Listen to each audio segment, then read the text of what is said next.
So students, in the last lecture we have discussed regarding into function and onto function, and there we have discussed that if range equals to codomain, then function is onto, otherwise it is into. Okay, so now in today's lecture we will discuss regarding one to one function and many to one function. See,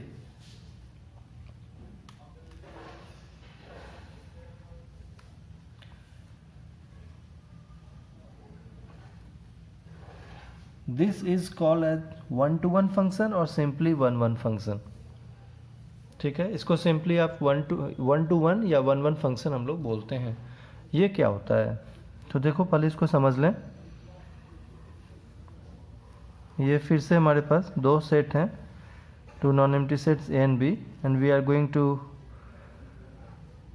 consider relations from A to B. And suppose in A we have elements 1, 2 and 3, and B we have elements A, B, C, D. Okay, and one more condition we will consider, that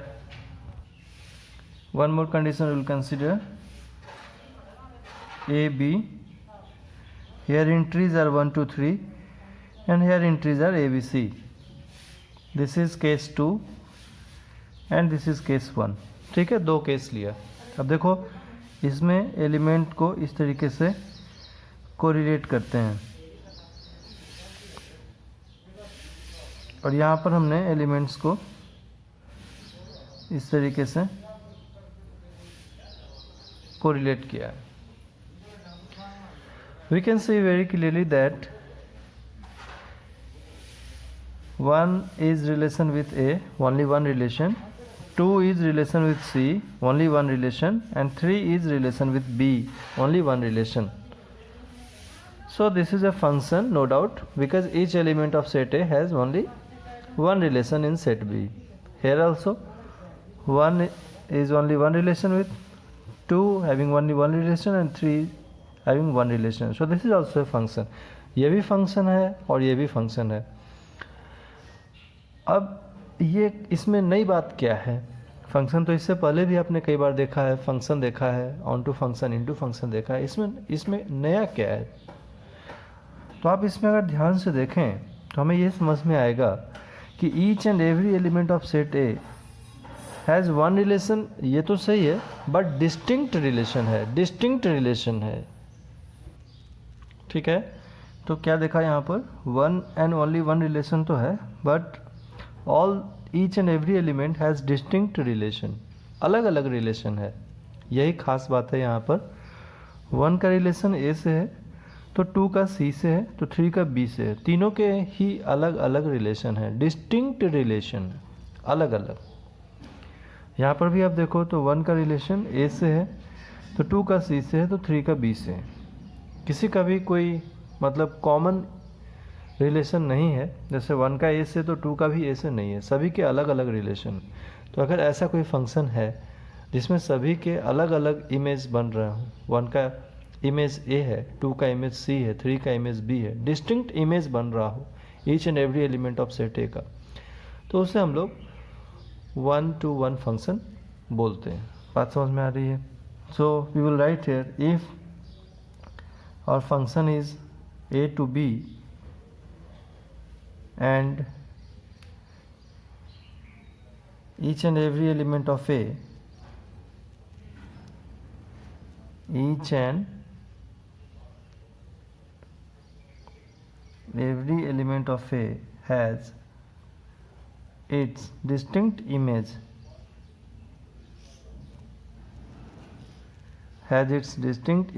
in set B. Okay, has its distinct image in set B, then f is 1 1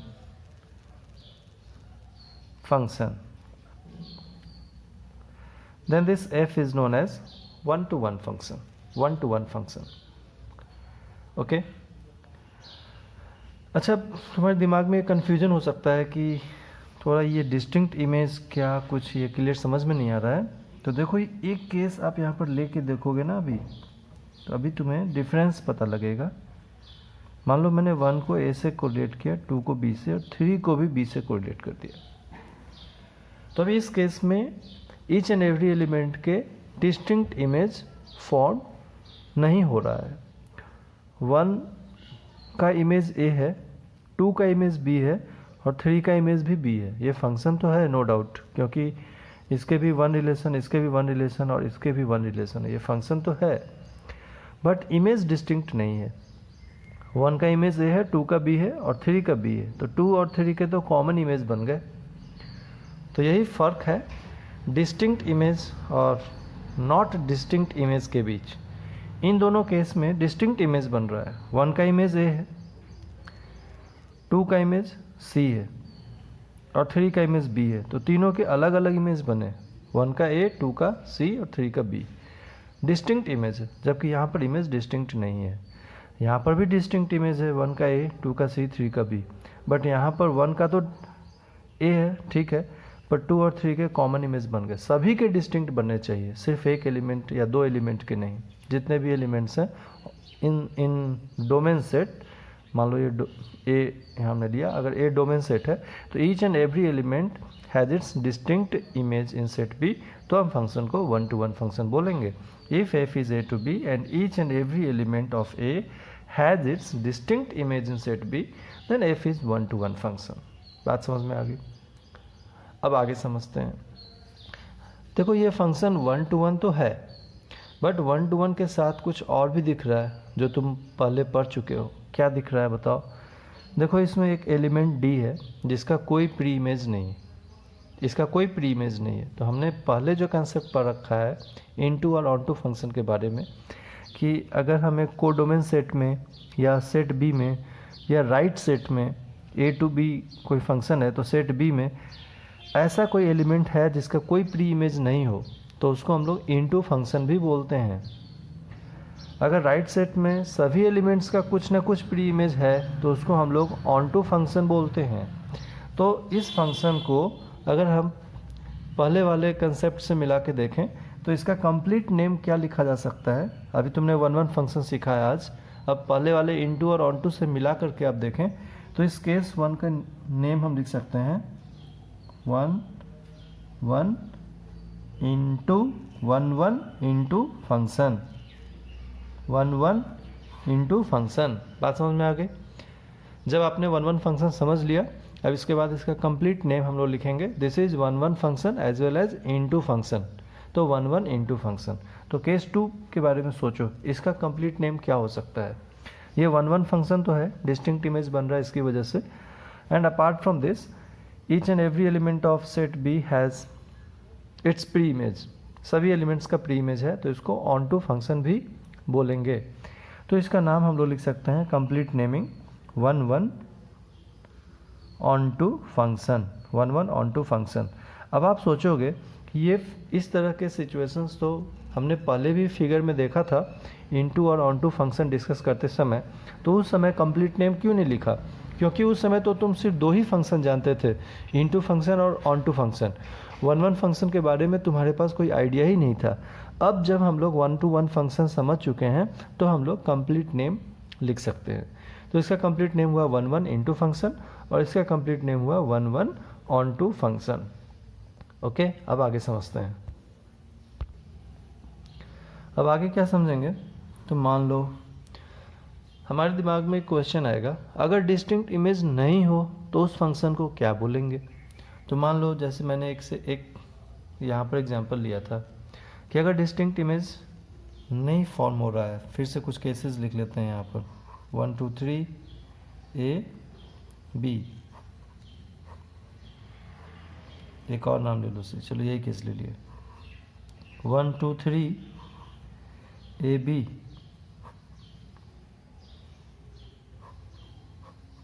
एक और case ले लिया 1 2 3 ए।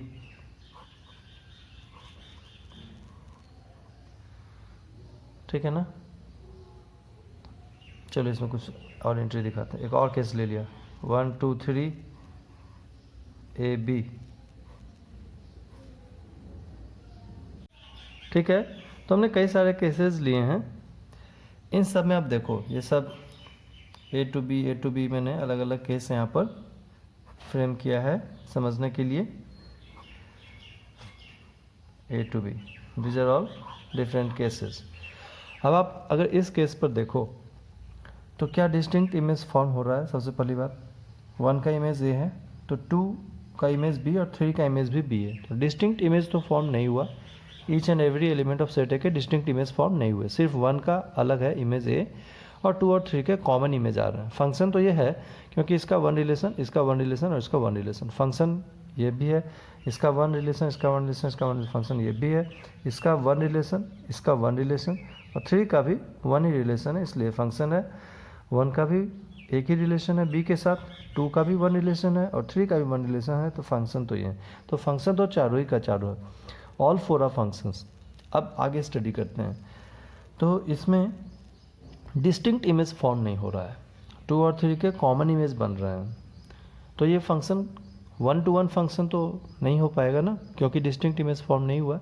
यहाँ भी देखो, यहाँ भी distinct image form नहीं हो रहा है, यहाँ भी सभी के सबके सब जितने भी एलिमेंट्स हैं सबके एक ही इमेज फॉर्म हो रहे हैं, कॉमन इमेज, तो डिस्टिंक्ट इमेज तो फॉर्म नहीं हुआ। इवन दाउ यह फंक्शन है, क्योंकि फंक्शन तो लेफ्ट टू राइट चेक किया जाता है कि ईच एंड एवरी एलिमेंट का 1 रिलेशन निकलना चाहिए, तो इसके 1 रिलेशन है ए के साथ, इसके 1 रिलेशन है और इसके 1 रिलेशन है। फंक्शन तो है बट डिस्टिंक्ट इमेज फॉर्म नहीं हो रहा है। ये भी फंक्शन तो है बट डिस्टिंक्ट इमेज फॉर्म नहीं हो रहा है। तो जिस केस में डिस्टिंक्ट इमेज फॉर्म नहीं हो रहा है उसमें तुमको दिख रहा होगा कि मेनी एलिमेंट्स के 1 इमेज फॉर्म हो रहा है, कई सारे एलिमेंट्स के 1 इमेज फॉर्म हो रहे हैं। तो इस फंक्शन का नेम इस तरह से बता सकते हैं हम, मेनी टू 1 फंक्शन या मेनी टू 1 फंक्शन। ऐसा कोई भी केस हो सकता है, 1-2 एलिमेंट्स के अलग इमेज बन रहे हो, लेकिन उसमें तुम्हें कुछ ऐसे केस मिले कि मेनी एलिमेंट्स के 1 फॉर्म हो रहे हैं, मेनी एलिमेंट्स के 1 इमेज फॉर्म हो रहे हैं। हो सकता है सभी एलिमेंट्स के फॉर्म हो जाए या कुछ एलिमेंट्स के कुछ मेनी एलिमेंट्स के 1 इमेज फॉर्म हो और सम एलिमेंट्स के डिस्टिंक्ट भी हो। पर अगर कंप्लीटली डिस्टिंक्ट नहीं है, if each and every element of set A has not its distinct image completely, तो हम लोग क्या बोलेंगे, that function is not 1 1। In general ये भी बोल सकते हैं कि if each and every element of set A has its distinct image then 1 1, otherwise it is not 1 1। तो इसमें ये इन्वॉल्व है कि अगर ईच एलिमेंट का डिस्टिंक्ट इमेज नहीं है तो 1 1 नहीं हुआ। तो हम लोग क्या बोलेंगे, कुछ एलिमेंट्स के कॉमन इमेज बन रहे हैं, किसी के अलग बन रहे हैं, सभी के अलग अलग बनने चाहिए तो 1 1 है, और अगर सभी के अलग अलग नहीं बन रहे हैं तो वो 1 to 1 नहीं है, उसको हम लोग बोलेंगे many to 1, many to 1, many to 1, many to 1 function. तो इस फंक्शन का नाम है मेनी टू 1 फंक्शन। इसको हम लोग बोलेंगे, क्या बोलेंगे, मेनी टू 1 फंक्शन। ये भी हमारा मेनी टू 1 फंक्शन है, मेनी टू 1 फंक्शन। फंक्शन को शॉर्ट में मैं लिख रहा हूँ ऐसे एफ और ऊपर N function. This is also many to 1 function and this is also many to 1 function, many to 1 function. Okay, तुम सिंपल ये बोल सकते हो कि ये function which is not 1 1 is many to 1। Very simple, एकदम सीधे शब्दों में ऐसे बोला जा सकता है, function which is not 1 1 is many to 1। जो फंक्शन 1 1 नहीं है वो मेनी टू 1 फंक्शन है। मतलब अगर डिस्टिंक्ट इमेज फॉर्म नहीं हो रहा है each and every element of set A का, then that function is many to 1। चलो, अब जिस तरह से हमने यहाँ इनटू और ऑनटू पहचाना है उस तरीके से यहाँ पर हम लोग बोल सकते हैं, क्या बोल सकते हैं कि ये फंक्शन मेनी टू 1 तो है ही, अब इनटू है या ऑनटू है पहचानो। इसमें तो एक एलिमेंट है जिसके कोई प्री इमेज नहीं है, तो ये फंक्शन कैसा हुआ, इनटू भी है ना, इसके कोई प्री इमेज अवेलेबल नहीं है, तो दिस इज इनटू फंक्शन। तो इसका कंप्लीट नेम हम लिख सकते हैं यहाँ पर अभी देखो, this is many to 1, many 1 into function. बात समझ में आ रही है, मेनी 1 इनटू फंक्शन। चलो इसका नाम बताओ क्या लिखा जा सकता है, दिस इज, तो दिस इज मेनी 1 यहाँ पर देखो मेनी टू 1 तो है, ए एंड बी हैं और यहाँ पर सभी एलिमेंट्स के कुछ ना कुछ प्री इमेज फॉर्म हो रहा है, तो इसको बोलेंगे onto. So what will call this, ये मेनी 1 तो है but each and every element has its pre image, तो मेनी 1 ऑन टू। तो this is many one onto function, many one onto function. इसको क्या बोलोगे आप? This is many one. इसमें एक एलिमेंट है जिसका प्री इमेज नहीं है, तो अगर कोई ऐसा एलिमेंट मिल गया राइट साइड में जिसका प्री इमेज नहीं है तो वो इनटू होता है, तो many one into function, many one into function. बात समझ में आ रही है? इसमें देखो ये क्या है, इसमें भी एक एलिमेंट है ऊपर जिसका कोई प्री इमेज नहीं है, तो ये भी इनटू है, मेनी वन इनटू फंक्शन। बात समझ में आ रही है? Many one into function. Okay, so in this way in total we have 4 kinds of function. उसको अभी हम लोग लिस्ट कर लेते हैं एक बारी, ठीक है? तो अभी टाइप्स ऑफ फंक्शन में we have 4 types of function. एक 1 1, अगर 1 1 है तो वो 1 1 इंटू हो सकता है, 1 1 इंटू हो सकता है, या 1 1 ऑन टू हो सकता है, 1 1 ऑन टू हो सकता है, 1 1 इंटू या 1 1 ऑन टू। थर्ड, मान लो 1 1 नहीं है, मेनी टू 1 है, तो वो मेनी 1 इंटू हो सकता है, ठीक है, या मेनी 1 ऑन टू हो सकता है, मेनी 1 ऑन टू हो सकता है। सो फंक्शन 4 टाइप्स के होते हैं, ये हम लोग अब कंक्लूड कर पा रहे हैं। 1 1 into function, 1 1 onto function, many 1 into function, many 1 onto function. Okay, तो ये 4 टाइप्स के फंक्शन हैं। अब इस पर आगे हम लोग नेक्स्ट लेक्चर में डिस्कस करेंगे। कुछ फंक्शंस के कुछ यूनिक नेम्स भी होते हैं, वो सारी चीज़ें हम लोग सीखेंगे। आज के लिए इतना ही, थैंक यू।